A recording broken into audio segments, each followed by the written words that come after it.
Akcinė bendrovė Panevėžio Energija ragina gyventojus pasinaudoti valstybės paramą, modernizuojant šilumos punktą daugiabučiuose namuose. Tai padės sumažinti šildymo sąnaudas, užtikrinti efektyvesnį šilumos paskirstimą ir prisidėti prie aplinkos tausojimo.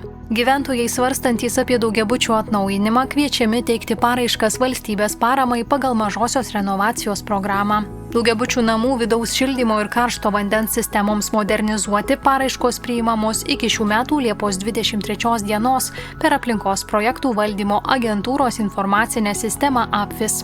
Valstybės parama mažajai renovacijai gali siekti iki 60% tinkamų finansuoti projekto išlaidų. Jei elevatorinis šilumos punktas keičiamas į automatizuotą, subsidija padidėja dar 10%. Nepasiturintys gyventojai, turintys teisę į šildymo kompensaciją, gali gauti net 100% išlaidų kompensaciją. Modernizavus šilumos punktą galima ne tik automatizuoti šildymo valdymą, bet ir atnaujinti visą sistemą – vamzdynus, stovus, radiatorius, įrengti termostatinius ventilius temperatūros reguliavimui, šilumos daliklius ar individualius apskaitos prietaisus, leidžiančius nuotoliniu būdu nustatyti rodmenis.